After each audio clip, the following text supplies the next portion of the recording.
Vijay Nair, former officer of Food Corporation of India, current affairs in the Pudhiya video like Swagatham. First news: 13 killed as train runs over passengers amid fire scare. So train accidents are very common in India. Sometimes derailment, sometimes collision of two trains. It is always happening in India. If you take the example of last 1 or 2 years, many people killed because of train accidents. And Indian Railway developed a anti-collision system, that is Kavach. Kavach. This is the indigenously developed anti-collision system of Indian Railway, Kavach. But the implementation of Kavach in various rail routes are in a very slow manner. That's why this Kavach is also not able to avoid train accidents. Yesterday, another train accident happened, but that is not a train accident. Some people got a rumor that inside some train coaches in train Pushpak Express. Inside some coaches of Pushpak Express, there is fire. That was actually a rumor. അങ്ങനെ ഒരു സംഭവം ഇല്ലായിരുന്നു. ആ rumour കേട്ടിട്ട് many people jumped out of that Pushpak train. അപ്പൊ എന്താ സംഭവിച്ചെന്ന് വെച്ചാൽ they jumped to the next track, parallel track. അപ്പൊ ആ ട്രാക്കിൽ കൂടെ അവരുടെ അൺലക്ക് കൊണ്ട് കർണാടക എക്സ്പ്രസ് എന്ന് പറഞ്ഞ വേറൊരു ട്രെയിൻ വന്നു. അത് ഇവരുടെ മുകളിൽ കൂടെ കയറി ഇറങ്ങി. അങ്ങനെ ആൾക്കാർ മരിച്ചു. അപ്പൊ yesterday's accident was not due to any shortcoming of railways. It was because of rumor mongering by some people inside the Pushpak train, and based on that, some people out of fear jumped out of the train and they jumped onto the next track. Because of their sheer unluck, another train, Karnataka Express, came through that track and they hit these people, and 6 to 7 people died. Many people injured also. Adani news എന്ന് പറയുന്നത്. അപ്പോൾ അവിടെ വേറെ ഒന്നും പറയാനല്ല. Next news: Marco Rubio calls for talks on migration as he meets Jay Shankar. Jay Shankar, India's external affairs minister, was the representative of India in the coronation ceremony or oath-taking ceremony of Donald Trump. And Donald Trump made some slew of announcements on the day first of his presidency, and many of them were controversial, and some of them may affect India also, like immigration policy, birth rate, citizenship, etc. But another thing happened that should be noted by all of us, especially Indians. The first meeting of Marco Rubio. Who is Marco Rubio? Marco Rubio is the external affairs minister of USA. USA has no post like external affairs minister. Instead of external affairs minister, their equivalent post is Secretary of State. Secretary of State. So Marco Rubio is the US Secretary of State. So he is the counterpart of our Jay Shankar. So Marco Rubio's first meeting with a foreign dignitary was with Indian External Affairs Minister Jay Shankar. US has many alliance partners, NATO partners, Quad partners, etc. Quad, you all know Quad: Australia, India, USA and Japan. That is Quad. That is an alliance of USA. And NATO is a military alliance of USA. So they have close partners all around the world. But Marco Rubio, the most important figure in Donald Trump's administration, chose to meet External Affairs Minister Jay Shankar, India's External Affairs Minister Jay Shankar, for the first time in his role as the Secretary of State of USA. അപ്പോൾ അത് ഒരു clear message to India. Donald Trump administration is giving maximum importance to India in the global affairs, especially in Indo Pacific strategy of Donald Trump administration. They are going to give the maximum importance to India to counter the aggressive manoeuvres of China. അപ്പൊ അത് വളരെ നല്ലൊരു ഇതാണ്. അപ്പൊ അതിനെക്കുറിച്ചാണ് ഇതിനകത്ത് പറഞ്ഞേക്കുന്നത്. ആ മീറ്റിംഗിൽ അദ്ദേഹം ഇന്ത്യയുമായിട്ട് ക്രിട്ടിക്കൽ ടെക്നോളജീസിലൊക്കെ ഇന്ത്യയും US-ഉമായിട്ടുള്ള പാർട്ണർഷിപ്പിനെ കുറിച്ചും ക്വാഡിനെ സ്ട്രെങ്തൻ ചെയ്യേണ്ട ആവശ്യകതയെ കുറിച്ചൊക്കെ പറഞ്ഞതോടൊപ്പം migration, illegal migration from India should be arrested. അത് പക്ഷെ അത് ഇന്ത്യ ചെയ്യേണ്ട ഒരു കാര്യം കൂടിയാണ്. വേറെ രാജ്യത്തേക്ക് ഇല്ലീഗലി മൈഗ്രേറ്റ് ചെയ്യാൻ we have no rights. Indians are very much concerned about the illegal migration of Bangladeshis to India. So if India has the concern about illegal migration or influx of illegal migrants from Bangladesh to India, the US also has the right to concern about the illegal migration from other countries like India to USA. അപ്പോൾ അത് നമ്മൾ address ചെയ്യേണ്ട ഒരു വിഷയം തന്നെയാണ്. അപ്പൊ അതിൽ കുറ്റം പറഞ്ഞ കാര്യമൊന്നുമില്ല, ട്രംപ് അങ്ങനെ ചെയ്യുന്നു ഇങ്ങനെയൊന്നും. ഓക്കെ, അപ്പൊ അതാണ് വേറെ ന്യൂസ് എന്ന് പറയുന്നത്. ഇനി മറ്റൊരു ന്യൂസ്, കർണാടകത്തിൽ ഉണ്ടായ റോഡ് ആക്സിഡന്റിൽ കുറെ പേര് മരിച്ചതാ, അതൊന്നും പ്രത്യേകിച്ച് പറയാനില്ല. പിന്നെ MF ഹുസൈൻ, മരിച്ചുപോയ ഇന്ത്യയുടെ ഗ്രേറ്റ് പെയിന്റർ ആർട്ടിസ്റ്റ് ആണ്. അപ്പൊ അദ്ദേഹത്തിന്റെ ചില പെയിന്റിങ്ങുകളൊക്കെ പണ്ടേ കോൺട്രവേഴ്സി ആയത്, അതുമായിട്ട് ബന്ധപ്പെട്ട ന്യൂസ് ഉണ്ട്. അത് നമുക്ക് വലിയ ആവശ്യമില്ലാത്തതുകൊണ്ട് പറയുന്നില്ല. Scheme for girl child has helped defeat bias. Modi scheme for girl child. India has many scheme for girl children, women, etc. And out of them, noteworthy ഒരു നോട്ട്വർത്തി സ്കീം എന്ന് പറയുന്നത് Beti Bachao, Beti Padhao, Sukanya Samriddhi etcetera like schemes ആണ്. അപ്പൊ ബേട്ടി ബച്ചാവോ ബേട്ടി പഠാവോ എന്നുള്ള സ്കീം സ്റ്റാർട്ട് ചെയ്ത് 2015 ജാനുവരി 22-നാണ്. അപ്പൊ Beti Bachao Beti Padhao scheme was started in January 2022. January 22, 2015. That means in January 22, 2025, it completed 10 years. Appa yesterday was the 10th anniversary of Beti Bachao, Beti Padao scheme. അതുമായിട്ട് ബന്ധപ്പെട്ട് മോഡി പറഞ്ഞ ചില കാര്യങ്ങളുണ്ട്. അത് അകത്തെ പേജിൽ ഡീറ്റെയിൽഡ് ആയിട്ടുണ്ട്. അപ്പൊ നമുക്ക് നോക്കാം ബേട്ടി ബച്ചാവോ ബേട്ടി പഠാവോ സ്കീം എന്തായിരുന്നെന്നും അതിന്റെ നേട്ടങ്ങൾ, ഒരുപാട് നേട്ടങ്ങൾ ഉണ്ടായിട്ടുണ്ട് ആ സ്കീം വഴി, അത് നമുക്ക് പറയാം.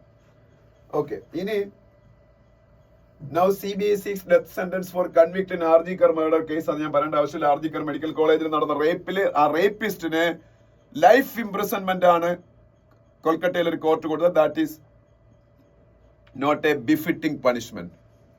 Everyone expected that rapist will get death penalty, but the judge didn't award death penalty to that man.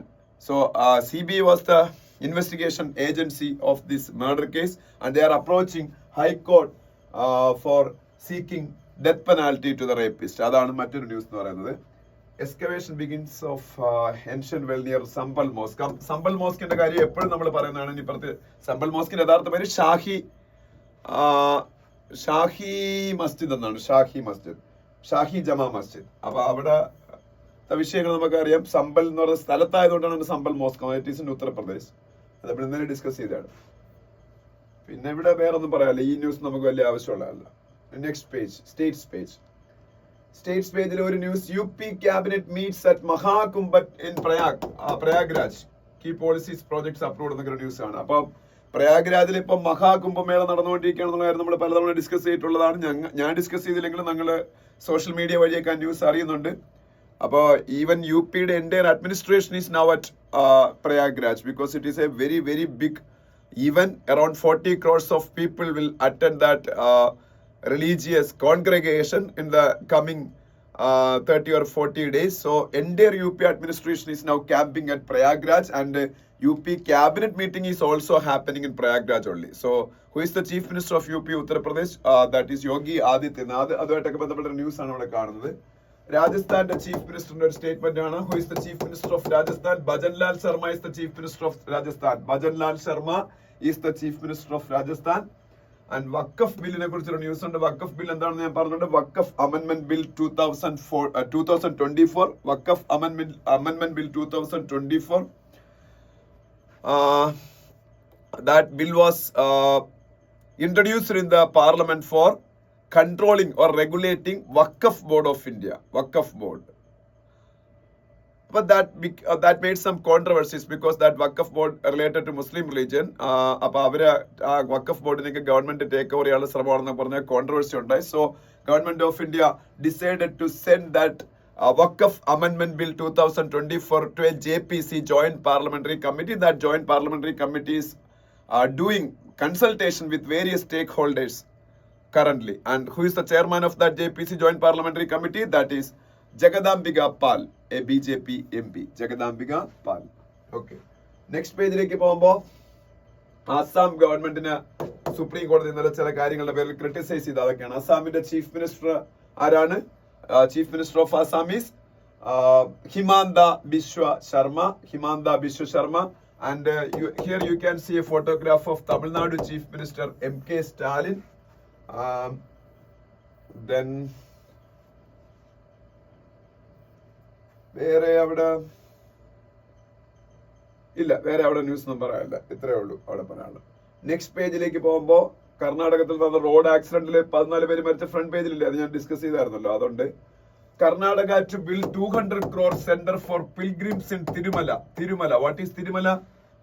Thirumala world's richest temple, അല്ലെങ്കിൽ ഏറ്റവും കൂടുതൽ ഡിവോട്ടീസ് വന്ന്. ഇപ്പം ഈ പത്മനാഭസ്വാമി ടെമ്പിളിലൊക്കെ ട്രഷർ ഉള്ളത് കൊണ്ടാണ് അത് റിച്ച് ടെമ്പിൾ ആവുന്നത്. അല്ലാതെ ഡിവോട്ടീസ് കൊടുക്കുന്ന ഡൊണേഷൻസ് കൊണ്ട് വേൾഡിലെ richest temple is lord Venkateswara temple in Tirupati temple. Tirupati temple is in a hill. ആ ഹില്ലിന്റെ പേരാണ് തിരുമല എന്ന് പറയുന്നത്. അപ്പൊ അതുകൊണ്ടാണ് TTD എന്ന് അവിടെ പറയുന്നത്. തിരുപ്പതി തിരുമല ദേവസ്വം എന്നൊക്കെയാണ് അവിടുത്തെ ദേവസ്വത്തിന്റെ പേരൊക്കെ. അപ്പൊ Karnataka government is going to build a 200 crore pilgrim center in Tirumala because many Kannadiga people are visiting Tirumala for the visit of അല്ലെങ്കിൽ അവിടുത്തെ ഡയറ്റി ആയിട്ടുള്ള ലോർഡ് വെങ്കടേശ്വരനെ കാണാൻ. അപ്പൊ അതുകൊണ്ട് അവര് അത് ചെയ്യുന്നതാണ്. അപ്പൊ അതിന്റെ ആവശ്യമൊന്നുമില്ല, ജസ്റ്റ് പറഞ്ഞേ ഉള്ളൂ. ഒരു വലിയ പ്രോജക്ട് പോലെ ചെയ്യുന്നുണ്ടാണ്. 200 crore പ്രോജക്ട് ഞാൻ പറഞ്ഞാണ്. Siddaramaiah is the chief minister of Karnataka. Then ഒരു CAG റിപ്പോർട്ടിനെ കുറിച്ചൊരു ന്യൂസ് ഉണ്ട്. What is CAG? Comptroller and Auditor General of India. CAG is Comptroller and Auditor General of India. They are doing the auditing of various government departments. CAG is the responsible person, അല്ലെങ്കിൽ ആ ഒരു agency, to conduct auditing of various government departments. CAG, Comptroller and Auditor General of India. Who is the current CAG? Sanjeev Murthy. Sanjeev Murthy is the current CAG of India. CAG of India. CAG ഇന്ത്യക്കേ ഉള്ളല്ല, സ്റ്റേറ്റേക്ക് CAG ഇത് കാണത്തില്ല. സ്റ്റേറ്റേക്ക് ഒരു accountant general കാണത്തേ ഉള്ളൂ.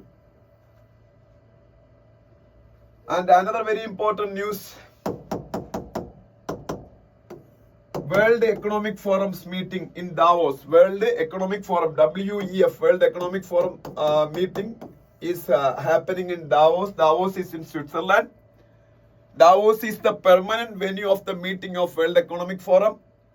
Mainly 3 important personalities from India is attending that Davos WEF meeting.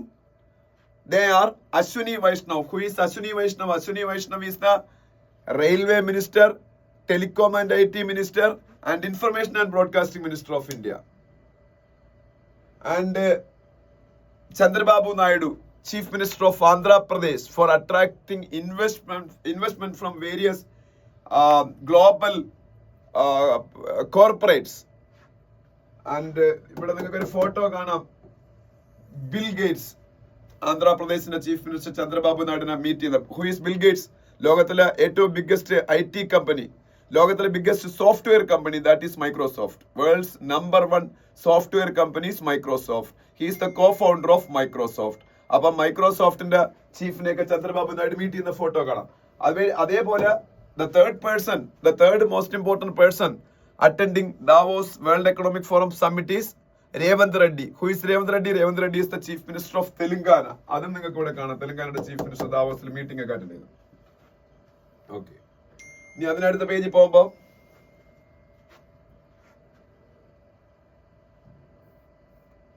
Changed dynamics എന്നൊരു news കാണാം. Changed dynamics, ഇന്നത്തെ ഹിന്ദുവിലെ first editorial. Exact repetition of yesterday's first എഡിറ്റോറിയലാണ്. യെസ്റ്റർഡേയിലെ ഫസ്റ്റ് എഡിറ്റോറിയലിന്റെ റെപ്പറ്റീഷൻ, അങ്ങനെ ഒരു എഡിറ്റോറിയൽ വീണ്ടും അവർ അതിൽ എഴുതി വെച്ച എന്തിനാണെന്ന് എനിക്ക് മനസ്സിലാവുന്നില്ല. ഡൊണാൾഡ്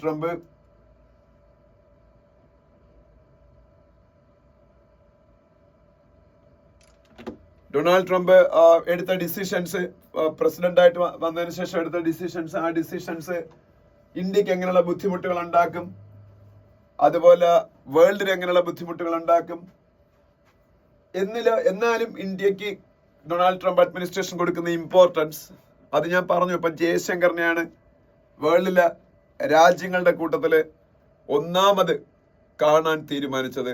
US മാർക്കോ റൂബിയോ എന്ന് പറഞ്ഞ അവിടുത്തെ സെക്രട്ടറി ഓഫ് സ്റ്റേറ്റ്. അത് ഇന്ത്യക്ക് സന്തോഷം തരുന്ന കാര്യമാണ്. അതൊക്കെയാണ് എഡിറ്റോറിയൽ പറഞ്ഞത്. ഞാൻ ആക്ച്വലി എഡിറ്റോറിയൽ ഇനി വീണ്ടും ഡിസ്കസ് ചെയ്യേണ്ട ആവശ്യമില്ല. ഇന്നലെ ഡിസ്കസ് ചെയ്ത കാര്യങ്ങൾ തന്നെയാണ് ഇന്നത്തെ പത്രത്തിൽ ഫസ്റ്റ് എഡിറ്റോറിയൽ ഉള്ളത്. ആകപ്പാടെ ഒരു എക്സ്ട്രാ കാര്യം പറയാനുള്ളത്, even if Donald Trump is taking some unconventional decisions that may affect India also, they decided to meet Indian External Affairs Minister Jaishankar as the first foreign dignitary. That shows the importance Donald Trump administration is giving to India. അത് മാത്രമാണ് ഇതിൽ പുതുതായിട്ട് പറയാനുള്ളത്. വേറൊരു കാര്യം ഈ first editorial പറയാനുള്ളത്. ബാക്കി എല്ലാം ഇന്നലത്തെ പറഞ്ഞ ബർത്ത് റൈറ്റ്, സിറ്റിസൺഷിപ്പിന് എടുത്ത് കളഞ്ഞതും, WHO എന്ന് വിഡ്രോ ചെയ്തതും, പാരീസ് ക്ലൈമറ്റ് അഗ്രിമെന്റ് എന്ന് വിഡ്രോ ചെയ്തതും, അതിനെയൊക്കെ കുറിച്ച് നീ പറഞ്ഞേക്കുന്നത്. ഓക്കെ, അല്ല ഫസ്റ്റ് എഡിറ്റോറിയൽ ഇനി കൂടുതലായിട്ട് ഡീറ്റെയിൽ ആയിട്ട് ഡിസ്കസ് ചെയ്യാനില്ല. പിന്നെ 100% താരിഫ് ബ്രിക്സ് നേഷൻസിന് അഗേൻസ്റ്റ് ആയിട്ട് ഇമ്പോസ് ചെയ്യുന്ന പറഞ്ഞിട്ടേ ഉള്ളൂ. ഇമ്പോസ് ചെയ്തിട്ടില്ല. ഇമ്പോസ് എന്ന് പറഞ്ഞാൽ എന്തിനാണ്?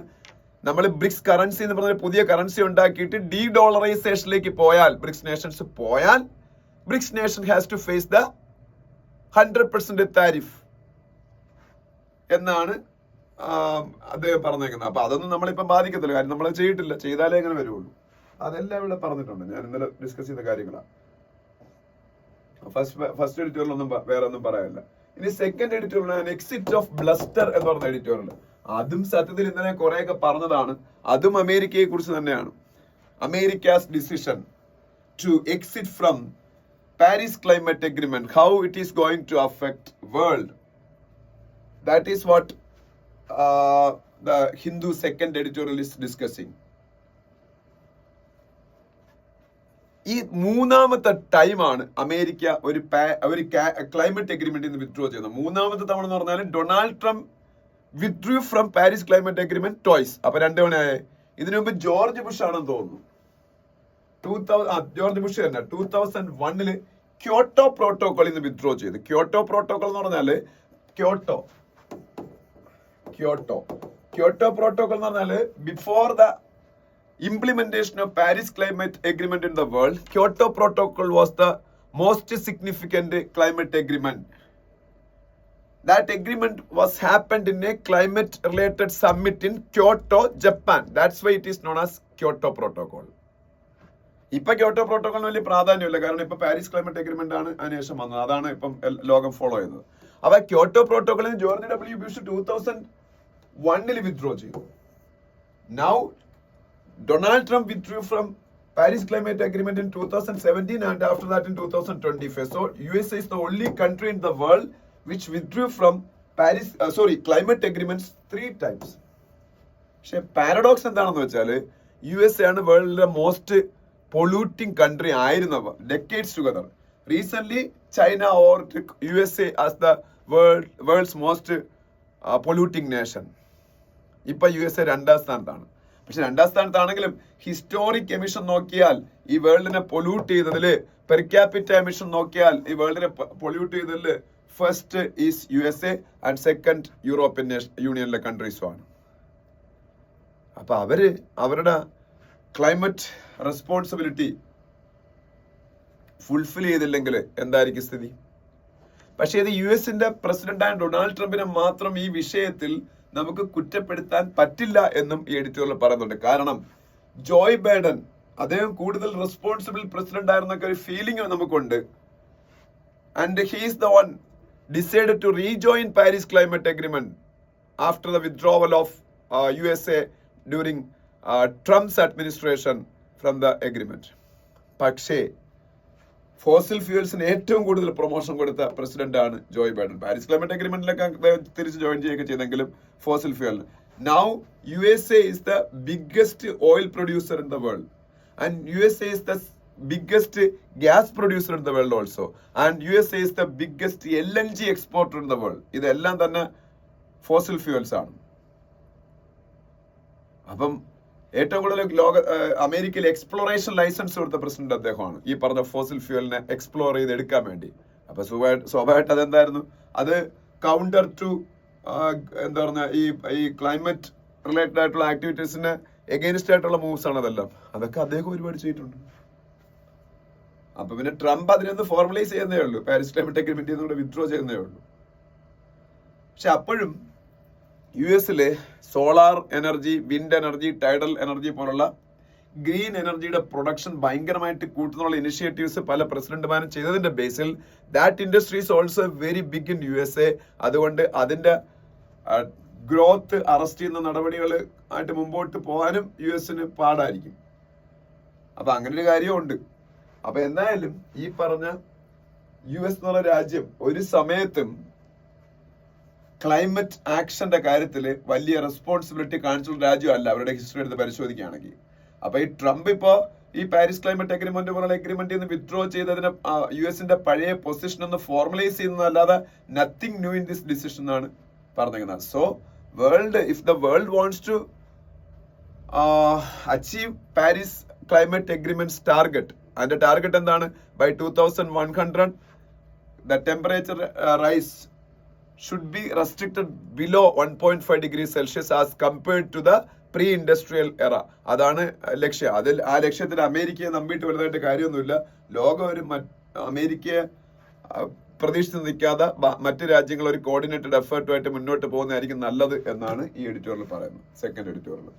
അപ്പൊ അത് അമേരിക്കയുടെ ഡിസിഷനെ കുറിച്ച് തന്നെയാണ് ആ എഡിറ്റോറിയൽ. പാരീസ് ക്ലൈമറ്റ് അഗ്രിമെന്റിനെ കുറിച്ച് വിത്ഡ്രോ ചെയ്യുന്ന ഡിസിഷനെ കുറിച്ചാണെന്നുള്ള കാര്യം മാത്രമേ ഉള്ളൂ. ഇനി it's Russian Rowlatt in the skies എന്ന് പറഞ്ഞ ആർട്ടിക്കിൾ കാണാം. ഇത് നമുക്ക് വലിയ ഗുണം ചെയ്യുന്ന ആർട്ടിക്കിൾ ഒന്നും അല്ല, പക്ഷെ ഞാൻ പറയുന്ന എല്ലാവരും വായിക്കണം. കാരണം ഞാൻ പലപ്പോഴും പറഞ്ഞിട്ടുണ്ട്, ഹിന്ദു ന്യൂസ് പേപ്പർ വായിക്കുന്നത് കറണ്ട് അഫയേഴ്സ് പോയിന്റ് ഓഫ് വ്യൂവിൽ മാത്രമല്ല. എസ്പെഷ്യലി ദ സ്റ്റുഡൻസ് അല്ലെങ്കിൽ aspirants of bank and SSC exams should read articles in Hindu newspaper for improvement in the comprehension and vocabulary part of the exam. അപ്പം comprehension vocabulary ആണ് bank SSC exams എഴുതുന്നവർക്ക് ഏറ്റവും കൂടുതലുള്ളത്. അതിന് improvement ഉണ്ടാവണമെന്നുണ്ടെങ്കിൽ ഹിന്ദുവിൽ നല്ല കടുപ്പമുള്ള articles ഒക്കെ വായിച്ച് പഠിക്കുന്നത് നല്ലതായിരിക്കും. അങ്ങനെ നോക്കുമ്പോൾ നല്ലൊരു ആർട്ടിക്കിൾ അത് വായിക്കാം. കാരണം ഇത് എല്ലാവർക്കും മനസ്സിലാവും. അതിൽ വേറെ ഒന്നുമില്ല പറയുന്നത്. ഇങ്ങനൊരു പഴയ പൈലറ്റ് ആയിരുന്നു. ലോകത്തെ പല രാജ്യങ്ങളിലും അബദ്ധം പറ്റിയിട്ട് ബൈ മിസ്റ്റേക്ക് സിവിലിയൻ പ്ലെയിൻസിനെ വെടിവെച്ചിടുന്നു. അതിന്റെ കുറെ എക്സാമ്പിൾസ് പറഞ്ഞിട്ടുണ്ട്. ഇങ്ങനെ ഒരു ആർട്ടിക്കിൾ വരാൻ കാരണം അസർബൈജാന്റെ ഒരു പ്ലെയിനിന് ഈ ഇടയ്ക്ക് റഷ്യയുടെ എയർ ഡിഫൻസ് സിസ്റ്റം വെടിവെച്ചിട്ടു. തെറ്റിദ്ധരിച്ചിട്ടാണ്. കുറെ ആൾക്കാർ മരിച്ചുപോയി. എനിക്കൊന്ന് മോർ ദാൻ 100 ആൾക്കാർ, അതിലുണ്ടായിരുന്ന 1-2 പേരെ രക്ഷപ്പെട്ടു, ബാക്കി ഇവരെല്ലാവരും മരിച്ചുപോയി. ഇതിന് സമാനമായ ഇൻസിഡൻസ് പണ്ട് ഉണ്ടായിട്ടുണ്ട്. USA ഇറാഖ് അതിന്റെ ഒരു പ്ലെയിൻ പണ്ട് വെടിവെച്ചിട്ടിട്ടുണ്ട് അറിയാതെ. ഇതേ റഷ്യ പണ്ട് US-ന്ന് പറന്നു പൊങ്ങിയ ഒരു സൗത്ത് കൊറിയൻ പ്ലെയിനിന് ഇതുപോലെ വെടിവെച്ചിട്ട് അതിൽ 200-ൽ കൂടുതൽ യാത്രക്കാരെ കില്ല് ചെയ്തിട്ടുണ്ട്. ഇന്ത്യൻ എയർഫോഴ്സ് തന്നെ ഒരിക്കൽ ഇന്ത്യയുടെ തന്നെ ഒരു വിമാനത്തിന് അറിയാതെ ശത്രു വിമാനമാണെന്ന് കരുതിയിട്ട് വെടിവെച്ചിട്ടുണ്ട്. അതിൽ പക്ഷെ 5-6 പേര് അതിൻ്റെ അകത്തുള്ളായിരുന്നു. പക്ഷെ സ്റ്റിൽ 5-6 പേരാണെങ്കിൽ അവരുടെ ലൈഫ് നഷ്ടപ്പെട്ടു. അപ്പൊ ഇത് സംഭവിക്കുന്ന പലപ്പോഴും കെയർലെസ്നെസ് കൊണ്ടല്ല, ഈ പല പല കാരണങ്ങളുണ്ട്. ഒന്ന്, ഈ കോൺഫ്ലിക്ട് സോൺസിൽ കൂടെ പറന്ന് പോകുമ്പം അത് എനിമി ഫ്ലൈറ്റ്സ് ആണോ എന്ന് തിരിച്ചറിയാൻ വേണ്ടിയിട്ട് ചില സിഗ്നലുകൾ ഫ്രണ്ട്ലി നേഷൻസിന്റെ ആണോ തിരിച്ചറിയാൻ വേണ്ടിയിട്ടുള്ള ചില സിഗ്നലുകൾ കൊടുക്കണമെന്നാണ്. അത് ഈ പൈലറ്റ്മാർ പലപ്പോഴും അതിൽ അശ്രദ്ധ പുലർത്തുന്ന ഒരു റീസൺ. പിന്നെ രണ്ടാമത്തെ റീസൺ എന്ന് പറയുന്നത് പൈലറ്റ്മാരുടെ ഇൻഎഫിഷ്യൻസി. ഇപ്പൊ ഇന്ത്യയുടെ കേസിൽ ഈ പറഞ്ഞേക്കെന്ന് വെച്ചാൽ ഇന്ത്യയിൽ ഭയങ്കരമായിട്ട് സിവിൽ ഏവിയേഷൻ എന്ന് പറഞ്ഞ ഇൻഡസ്ട്രി ബൂം ചെയ്തുകൊണ്ടിരിക്കുക. അപ്പൊ അതിനനുസരിച്ചുള്ള പൈലറ്റുമാരെ ഇന്ത്യയിൽ പ്രൊഡ്യൂസ് ചെയ്യാത്തതുകൊണ്ട് പൈലറ്റ്സിന്റെ ഷോർട്ടേജ് ഉണ്ട്. അപ്പൊ അതുകൊണ്ട് ഇപ്പൊ പൈലറ്റ് ട്രെയിനിങ്ങിനൊക്കെ ജോയിൻ ചെയ്യുന്ന ആൾക്കാർക്ക് കുറച്ചുകൂടെ ഒരു എന്താ പറയുക ഫാസ്റ്റ് ആയിട്ടുള്ള ട്രെയിനിങ് ഒക്കെ കൊടുക്കുന്നത്. അപ്പൊ പലരും ഇൻഎക്സ്പീരിയൻസ്ഡ് ആയിട്ടുള്ള പൈലറ്റ്മാരൊക്കെയാണ്. അവർക്ക് ഇതുപോലുള്ള ഓപ്പറേഷണൽ പ്രൊസീജിയേഴ്സിലൊന്നും വലിയ വിവരമില്ലാത്തവരാണെങ്കിൽ ചിലപ്പോൾ അവര് ഇതുപോലുള്ള കോൺഫ്ലിക്ട് സോൺസിൽ കൂടെ പറക്കുന്ന സമയത്ത് ഇത്തരത്തിലുള്ള നോംസ് പാലിക്കാൻ ചിലപ്പോ വിട്ടുപോകും.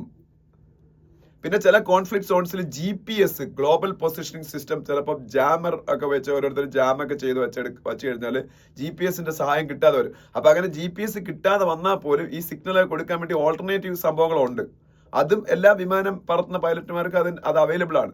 പക്ഷേ അതൊന്നും കറക്റ്റായിട്ട് ചിലപ്പോൾ ഇവർ പാലിക്കത്തില്ല. അപ്പൊ അതൊക്കെ കൊണ്ടാണ് ഇത്തരത്തിൽ റോങ് ആയിട്ട് തെറ്റിദ്ധരിച്ച് ആ മറ്റേ നേഷൻ ഇവരെ വെടിവെച്ചിടുന്നത്. ആ നേഷനെ കുറ്റം പറയാൻ പറ്റൂല. മനസ്സിലായല്ലേ? അപ്പം ഇപ്പൊ ഇന്ത്യയുടെ കേസിൽ ഒരുപാട് ഇൻഎക്സ്പീരിയൻസ്ഡ് ആയിട്ടുള്ള പൈലറ്റ്മാരുണ്ട്. പുതിയ വിമാന കമ്പനികളാണ് പലതും, ആകാശക പോലുള്ള.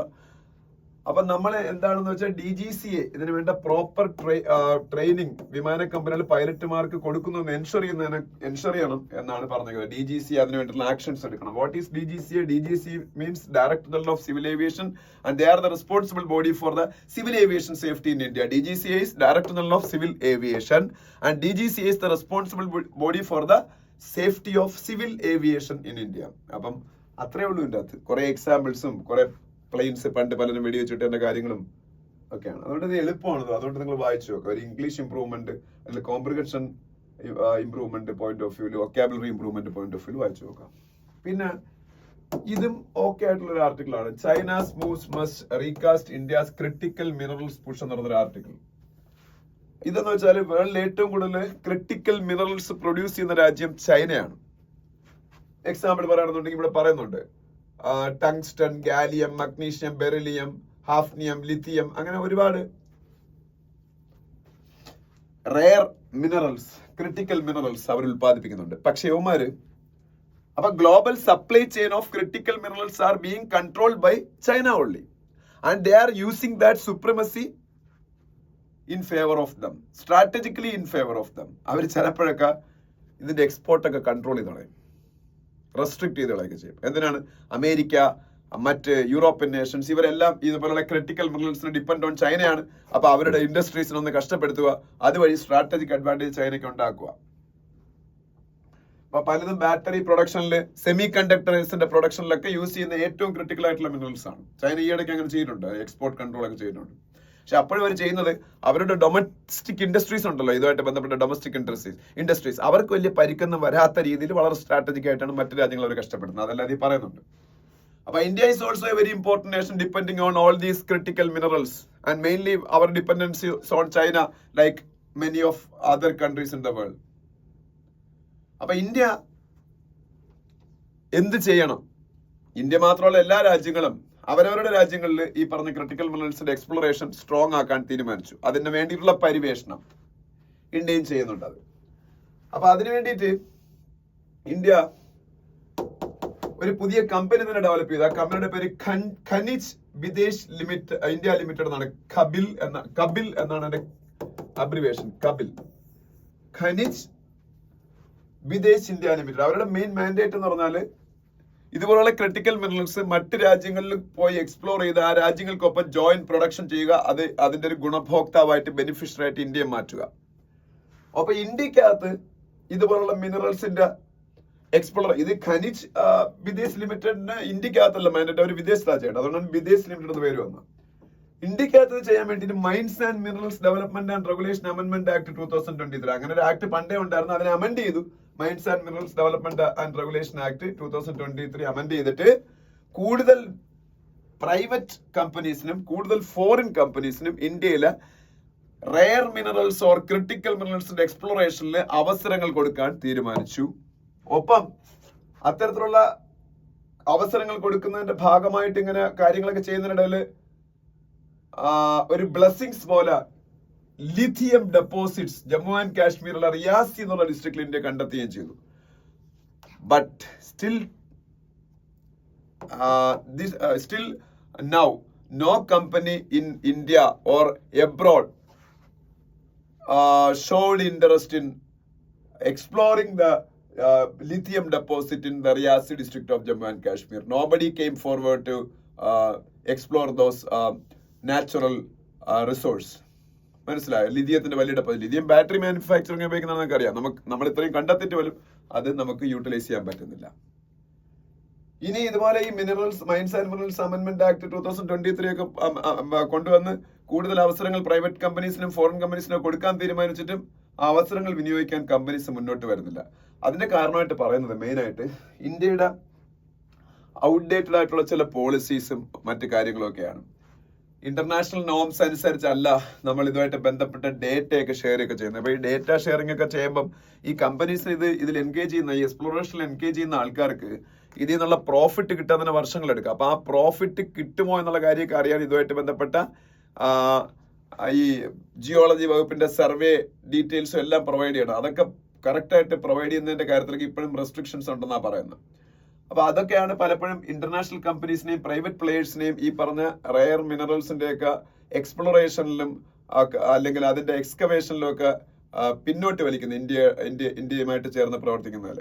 അപ്പൊ എന്താണ് ഇത് ചെയ്യാൻ പറ്റുന്ന ഒരു കാര്യം ഇത് ഇവർ പറയുന്നത് വെച്ചാൽ financial incentives. India government should provide financial incentives to the private companies and also the foreign players to extract rare minerals from India. അതിനൊരു എക്സാമ്പിൾ ആയിട്ട് ഒരു പറയുന്നത്, ഇപ്പം നമ്മൾ സെമി കണ്ടക്ടർ ഫീൽഡിൽ ഇപ്പൊ PLA എന്ന് പറയുന്ന സംഭവം നടപ്പാക്കുന്നുണ്ട്. ഞാൻ ഇന്നലെയും പറഞ്ഞത് സെമി കണ്ടക്ടർ സെക്ടറിൽ PLA. What is PLA? Production linked incentive. Not only in semiconductor sector, around 20 Indian industrial sectors are enjoying the benefit of PLA, production linked incentive. In production linked incentives, the companies investing in various sectors were getting huge financial incentives. In the case of semiconductor industries, around 75% incentive these companies investing in India are getting from the government of India. That means if a company needs 1,000 crore for semiconductor production, 750 crore will be given by government of India, and only 250 crores they need to bring in. That private company needs to bring in. Such kind of huge financial incentives should be given to this critical minerals or rare minerals also. Then this become more lucrative for the private players and the foreign players, and then only they will come forward to actively participate in the exploration of critical minerals or rare minerals in India. അല്ലെങ്കിൽ India has to again dependent on China, and China will play their cards to the advantage of them. അങ്ങനെ രീതിയിൽ ആ ഒരു രീതിയിൽ നമുക്ക് മുന്നോട്ട് പോകണോ അതോ ഈ ഒരു രീതി മുമ്പോട്ട് പോകണോ നമ്മൾ തീരുമാനിക്കണം. അതാണ് ഈ ആർട്ടിക്കിളിൽ പറയുന്നത്. പിന്നെ ഒലിഗാർക്കി വി സീ ടുഡേ എന്ന് പറഞ്ഞ ആർട്ടിക്കിൾ കാണാം. ഒലിഗാർക്കി എന്ന് പറഞ്ഞാൽ എന്താണ്? ഒലിഗാർക്കി ഇതിനെ കുറിച്ച് നമ്മൾ കൂടുതൽ വായിച്ചു നോക്കേണ്ട ആവശ്യമില്ല. പക്ഷെ ഇതും നിങ്ങൾക്ക് ഒരു കോംപ്രിഹെൻഷൻ പോയിന്റ് ഓഫ് വ്യൂല്, വൊക്കാബുലറി പോയിന്റ് ഓഫ് വ്യൂല് വായിക്കാവുന്ന ആർട്ടിക്കിൾ ആണ്. കാരണം വായിച്ച കുറേയൊക്കെ മനസ്സിലാവും. ഒലിഗാർക്കി എന്താണെന്ന് മനസ്സിലാക്കിയാൽ മതി. ഒലിഗാർക്കി എന്ന് പറഞ്ഞാൽ ഒരു ഗവൺമെന്റിന് ഒരു certain number of elite and influential people are controlling. That is oligarchy. Example പറയുകയാണെങ്കിൽ ഇപ്പോൾ ട്രംപിന് എലോൺ മസ്കും ജെഫ് ബിസോസും, who is Jeff Bezos?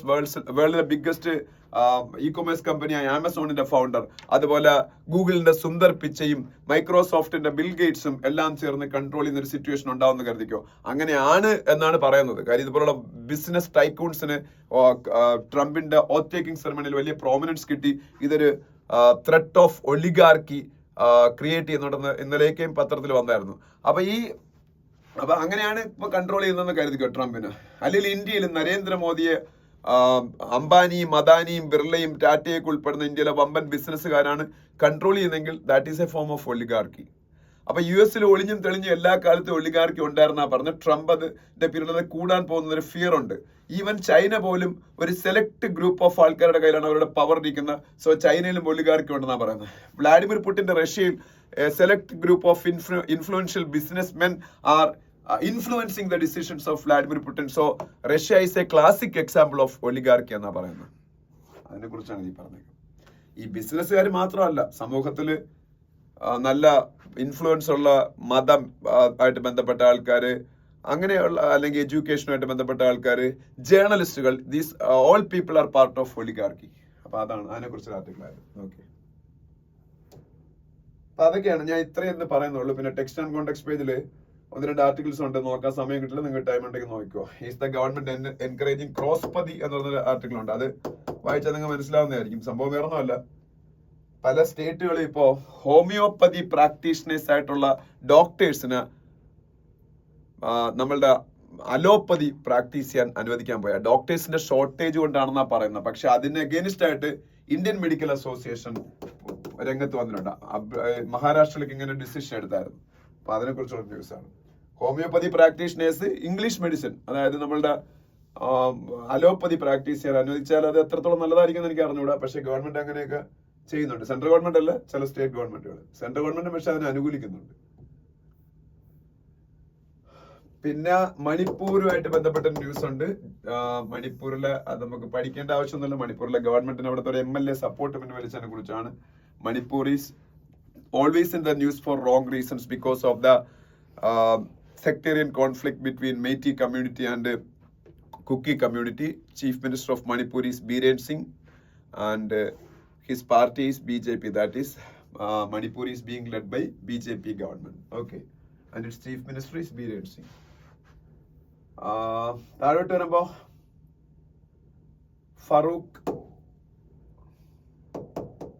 Farooq അബ്ദുള്ളയുടെ ഒരു സ്റ്റേറ്റ്മെന്റ് കാണാം.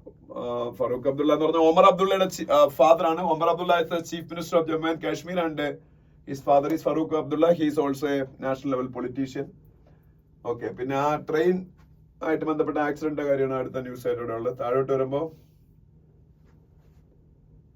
ഞാൻ പറഞ്ഞില്ലേ, union minister Vaishnaw takes part in series of meetings at WEF 2025 world economic forum meeting 2025.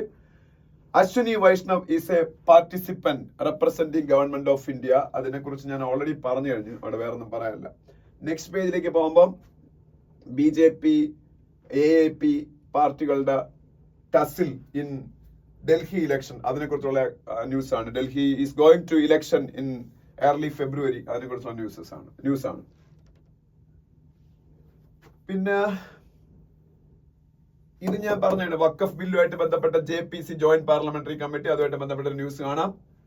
And PAC, there are various parliamentary committees.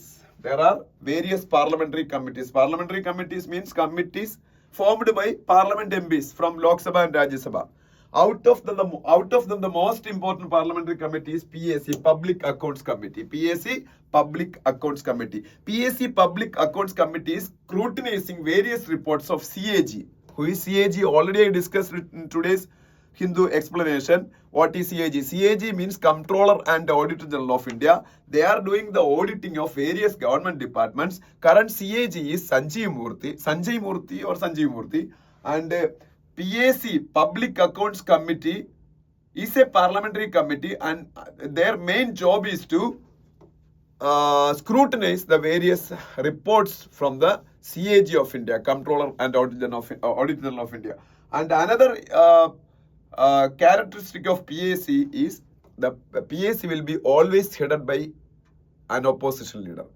ബാക്കി മിക്കവാറും പാർലമെന്ററി കമ്മിറ്റീസ് ഒക്കെ ഗവൺമെന്റിന്റെ ലീഡേഴ്സ് ആയിരിക്കും, റൂളിംഗ് സൈഡിൽ MPs ആയിരിക്കും ലീഡ് ചെയ്യുന്നത്. PAC ഹെഡ് ഓൾവേസ് ഒരു ഒപ്പോസിഷൻ പാർട്ടി എന്നായിരിക്കും. That's why current PAC head is public accounts committee chairman is Congress leader KC Venugopal. He's an MP from Kerala, Alappuzha district, Alappuzha MP ആണ്. അപ്പൊ അദ്ദേഹം KC വേണുഗോപാൽ പഠിച്ചു വെച്ചേക്കണം, PACയുടെ ഹെഡ്. നെക്സ്റ്റ് പേജിലേക്ക് പോകുമ്പോ ഇവിടെ ഞാൻ പറഞ്ഞു, flagship scheme for girl child has help defeat bias. അപ്പോ yesterday January 22 completed 10 years of implementation of Beti Bachao Beti Padhao scheme, and its main intention was to arrest the declining sex ratio of India. Sex ratio means 1000 men in etra female ഉണ്ട്. Previously it was 918. കേരളത്തിലൊക്കെ 1084 ഉണ്ട്. കേരളത്തിൽ മാത്രമാണെന്ന് തോന്നുന്നു പുരുഷന്മാരെക്കാളും കൂടുതൽ സ്ത്രീകളുള്ളത്. പക്ഷേ ഇന്ത്യയിൽ 1000 മെയിലിന് 918 ഫീമെയിലേ ഉള്ളായിരുന്നു. Now, after the implementation of this Beti Bachao Beti Padhao scheme, there is 933 female for 1000 male. അപ്പോൾ ഒരു 918 933 ഇൻക്രീസ് ചെയ്തു. അത് ഇവിടെ എവിടെയോ ഉണ്ട്, ഞാൻ ഇന്ന് രാവിലെ വായിച്ചായിരുന്നു. ആൻഡ് മറ്റൊരു കാര്യം, ഇന്ത്യയിലെ മൊത്തം സ്ഥലങ്ങളിലും ഈ സെക്സ് റേഷ്യോയെ കുറിച്ച് അവയർനെസ് കൊടുക്കാൻ പറ്റി, ഗേൾ ചൈൽഡിന്റെ ബർത്തിനെ കുറിച്ച് അവയർനെസ് കൊടുക്കാൻ പറ്റി. ഇന്ത്യയിലെ ലോവസ്റ്റ് സെക്സ് റേഷ്യോ ഉള്ള 100 ഡിസ്ട്രിക്റ്റുകളെ സെലക്ട് ചെയ്ത് അവിടെ പ്രത്യേകിച്ച് പ്രാധാന്യം കൊടുത്ത് അവിടെ സെക്സ് റേഷ്യോ കൂട്ടിയെടുക്കാൻ ബേട്ടി ബച്ചാവോ ബേട്ടി പഠാവോ സ്കീമിന് കഴിഞ്ഞു. And also in connection with this Beti Bachao Beti Padhao scheme, Government of India introduced another scheme, that is Suganya Samriddhi. Suganya Samriddhi എന്താണ് നിങ്ങളൊക്കെ കേട്ടിട്ടുണ്ടായിരിക്കും. It is a bank account exclusively for girl child. ആ girl ചൈൽഡിന്റെ പേരിൽ നമുക്ക് 18 വയസ്സ് വരെ വർഷം തോറും മാക്സിമം 1.5 lakhs rupees വെച്ചിടാം. Maximum 1.5 lakhs rupees per year. After the completion of 18 years, that girl can take that amount from the bank for her education or any other expense. Marriage എന്തിനാണെങ്കിലും. Okay, 18 ശേഷം കിട്ടുള്ളൂ. That is the legal marriage age of girl in India currently, and it will be enhanced to 21 immediately. അതും government decision എടുത്തു കഴിഞ്ഞു. അപ്പൊ അതാണ്.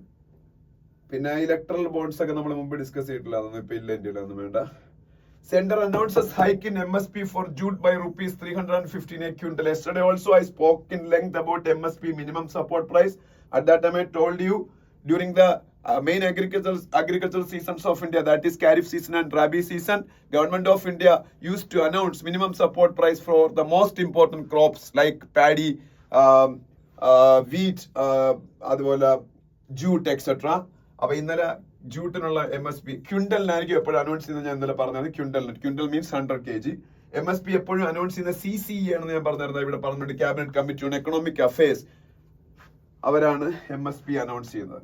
പിന്നെ ഇവിടെ national health മിഷനെ കുറിച്ചൊരു ന്യൂസ് ഉണ്ട്. National health mission means NHM, national health mission.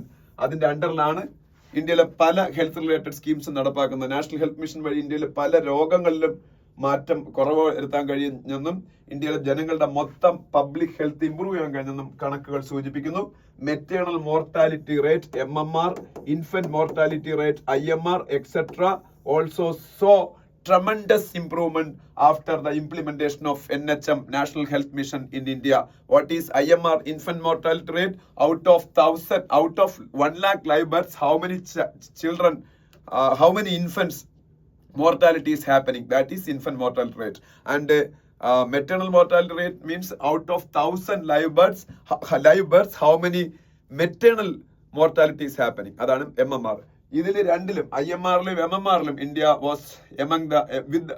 was with the African nations. പക്ഷേ യുണൈറ്റഡ് നേഷൻസിന്റെ SDG എന്നൊരു സംഭവമുണ്ട്, sustainable development goals. By 2030 United Nations wants to achieve 17 goals in the world. Out of them, 3 goals are infant mortality rate, maternal mortality rate, and വേറെ ഏതോ ഇവിടെ പറയുന്നുണ്ട്. അതിൽ IMR, MMR, വേറെ ഒരു സംഭവം ഇവിടെ പറയുന്നുണ്ട്. അതിലെല്ലാത്തിലും ഇന്ത്യ അതിനു മുമ്പേ 2030 കൂടിയാണ് SDG, sustainable development goals UN achieve ചെയ്യാൻ ആഗ്രഹിക്കുന്നത്. പക്ഷെ അതിനു മുമ്പേ തന്നെ ഇന്ത്യ IMR, MMR എല്ലാം UN പറഞ്ഞ ഗോൾസ് അച്ചീവ് ചെയ്യുന്ന 2030 വരെ ഒന്നും പോയിന്റ് ആവശ്യമില്ല. ഇതെല്ലാം NHM, നാഷണൽ ഹെൽത്ത് മിഷൻ കൊണ്ട്. അതുപോലെ നമ്മളെ TFR, ഞാൻ കഴിഞ്ഞ ദിവസം പറഞ്ഞു, TFR total fertility rate 2.1 achieve ചെയ്യാൻ പറ്റുന്ന വർഷത്തിന് മുമ്പേ നമ്മൾ അത് അച്ചീവ് ചെയ്തു. 2.1 താഴെ പോയി TFR. അതിനെക്കുറിച്ച് ഈയിടയ്ക്ക് ഡിസ്കസ് ചെയ്തിട്ടുള്ളത്. ഇതെല്ലാം നാഷണൽ ഹെൽത്ത് മിഷന്റെ ഗുണങ്ങളായിരുന്നു എന്നാണ് പറഞ്ഞേക്കുന്നത്.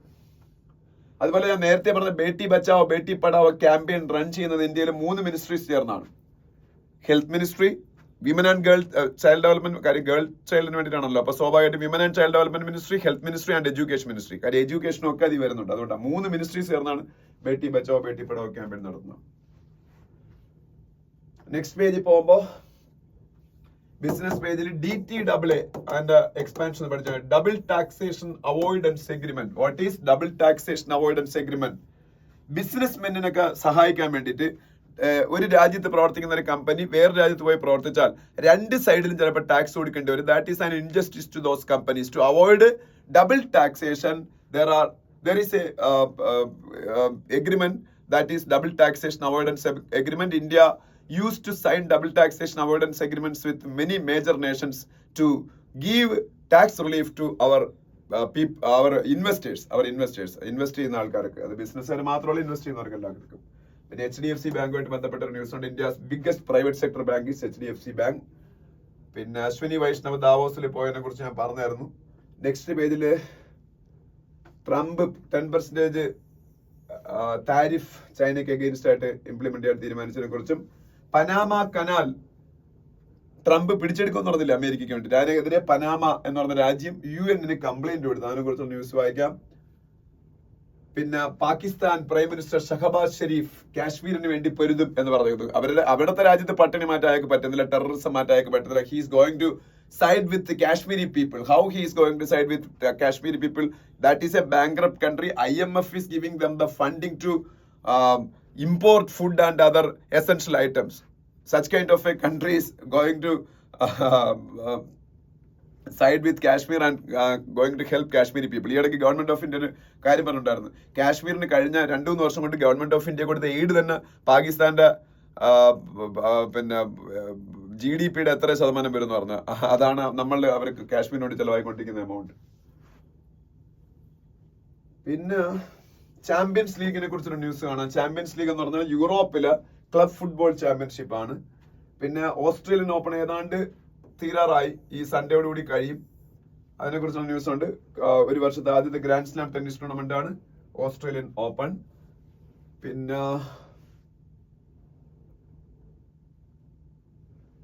പിന്നെന്താണ്, പിന്നെ നെക്സ്റ്റ് പേജിൽ പോകുമ്പോ രഞ്ജി ട്രോഫിയെ കുറിച്ചുള്ള ന്യൂസ് ഉണ്ട്. രഞ്ജി ട്രോഫി എന്താണെന്ന് നിങ്ങൾക്ക് പറഞ്ഞു തരേണ്ട ആവശ്യമില്ല, എല്ലാവർക്കും അറിയാം. Asian badminton mixed badminton championship start ചെയ്യാൻ പോകുന്നു, അതിനെ കുറിച്ചൊരു ന്യൂസ് ഉണ്ട്. പ്രജ്ഞാനന്ദ ടാറ്റ സ്റ്റീൽ ചെസ് ടൂർണമെന്റിൽ 1ാം സ്ഥാനത്ത് നിൽക്കുന്നു. അതിപ്പോ എഴുതണ്ട, ഫൈനലി കപ്പ് വിൻ ചെയ്യണം, അപ്പോഴേ നമ്മളിത് പഠിക്കേണ്ട ആവശ്യമുള്ളൂ. ഇന്ത്യയുടെ ഏറ്റവും ഫേമസ് ഗോൾഫ് താരമാണ് Shubhankar Sharma male golf player ആണ്. But golf is not a very popular game in India. Even if it is not popular, some good golf players are there in India. Out of them, most popular golf player is Shubhankar Sharma. ഫീമെയിലിലെ ഏറ്റവും famous ആയിട്ടുള്ള golf പ്ലെയറിന്റെ പേരോട് പഠിച്ചു വെച്ചാൽ അദിതി അശോക് ആണ്. ഫീമെയിലിൽ അദിതി അശോക്. ചിലപ്പോൾ ഏതെങ്കിലുമൊക്കെ താരങ്ങളുടെ പേര് എന്നിട്ട് she's related to which of the following sports എന്നൊക്കെ ചോദിക്കും, അതുകൊണ്ടാണ്. അപ്പൊ ഇത്രയാണ് ഇന്നത്തെ Hindu newspaper. Thank you so much for watching the video. നാളെ വീണ്ടും കാണാം.